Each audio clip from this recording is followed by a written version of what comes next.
कि इसमें present indefinite tense है सेंटेंस के अंदर, तो वो अपने को देखो, मान लीजिए हमने पहले स्टार्टिंग के अंदर देखा था कि यूनिवर्सल ट्रूथ हो, सार्वभौमिक सत्य हो, ये तो पढ़ लिया हमने। सेकंड पढ़ रहे हैं present indefinite tense is used to tell proverbs, क्या बताने के लिए? प्रेजेंट इंडेफिनिट टेंस का यूज कहावतें या मुहावरे बताने के लिए किया जाता है। कहावत होती है या मुहावरे होते हैं, हिंदी के अंदर होता है ना, एक तो करेला ऊपर से नीम चढ़ा, हाँ, या फिर नाच न जाने आंगन टेढ़ा, ठीक है ना। इस तरीके से जो कहावतें या मुहावरे होते हैं, वो इंग्लिश के अंदर भी ऐसी प्रोवर्ब्स होती हैं, उनको प्रोवर्ब्स कहते हैं। जैसे ऑनेस्टी, अब आप खूब पढ़ते हैं, honesty is the best policy, ठीक है ना, यही है, ईमानदारी सबसे अच्छा जो गुण है, ऑनेस्टी। अब यहाँ पर आप कैसे फील करेंगे? आपने देखा कि इसमें प्रोवर्ब है, कहावत है, ये मुहावरा है, प्रोवर्ब है। ऑनेस्टी, ईमानदारी, ईमानदारी काउंटेबल है या अनकाउंटेबल है? अनकाउंटेबल। काउंटेबल है। Uncountable nouns always in singular form, uncountable nouns are always in singular form. Uncountable nouns हमेशा कैसे होते हैं? सिंगुलर होते हैं। जब सब्जेक्ट सिंगुलर है तो वर्ब भी कैसी आएगी? सिंगुलर आएगी। तो ऑनेस्टी है तो इसके साथ में क्या आएगा? इज, ठीक है ना।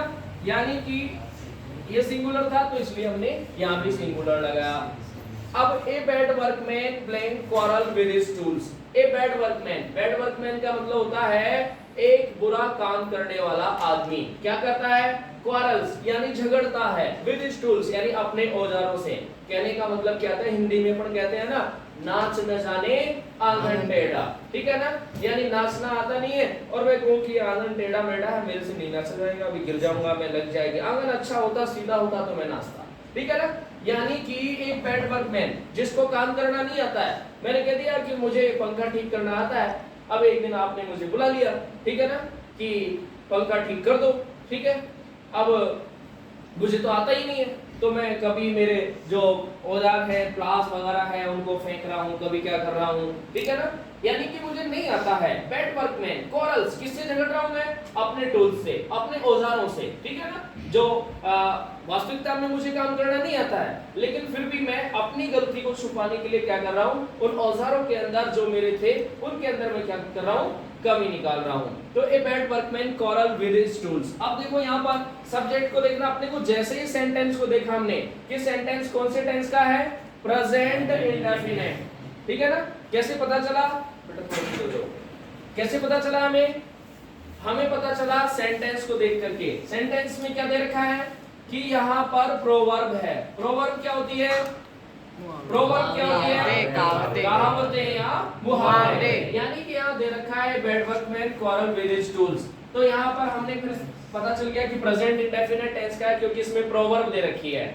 अब इसके सब्जेक्ट को देखा हमने, bad workman, MN, man singular होता है, एमएन प्लूरल होता है। यानी ये सब्जेक्ट सिंगुलर है या प्लूरल है? सिंगुलर है तो वर्ब कैसे आनी चाहिए? सिंगुलर। तो इसमें क्या करें? एस। क्या हो जाएगा? क्वारल्स। क्या हो जाएगा? क्वारल्स। तो इसमें लिख दीजिएगा। नेक्स्ट देखिए, present indefinite tense is used for habitual fact और एक्शन। हैबिचुअल का होता है आदत बताने के लिए, आदत संबंधी कार्य। जैसे आपकी कोई आदत है, उस आदत को बताने के लिए भी अपन प्रेजेंट इंडेफिनिट टेंस का यूज करते हैं। जैसे देखिए, डॉग्स, कुत्ते क्या करते हैं? बार्क्स, भौंकते हैं, ठीक है ना। अब यहाँ पर डॉग्स है ना, यानी डॉग्स, कुत्तों की बात कर रहे हैं, सिंगुलर है या प्लूरल है? प्लूरल। तो वर्ब कैसे आनी चाहिए?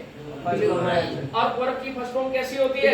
प्लूरल होती है। यानी कि बार्क है तो यहाँ पर बार्क ही आ जाएगा, क्योंकि जो सब्जेक्ट दे रखा है वो प्लूरल दे रखा है, डॉग्स दे रखा है, इसलिए बार्क ही आएगा, ठीक है ना। यानी वर्ब की फर्स्ट फॉर्म ही आएगी, एस नहीं लगाएंगे, बिकॉज़ सिंगुलर नहीं है, जो सब्जेक्ट है वो प्लूरल है, तो वर्ब भी कैसी आएगी? प्लूरल, यानी वर्ब की फर्स्ट फॉर्म का यूज करेंगे। एक कैट, अब यहाँ पे देखो, एक कैट, एक बिल्ली की बात कर रहे हैं, है ना। लाइक मिल्क, यानी बिल्ली को दूध पसंद है, ठीक है ना। तो लाइक कैट सिंगुलर है, तो वर्ब भी कैसी आएगी? सिंगुलर आएगी। क्या हो जाएगा? लाइक्स। हाँ, birds fly in the sky.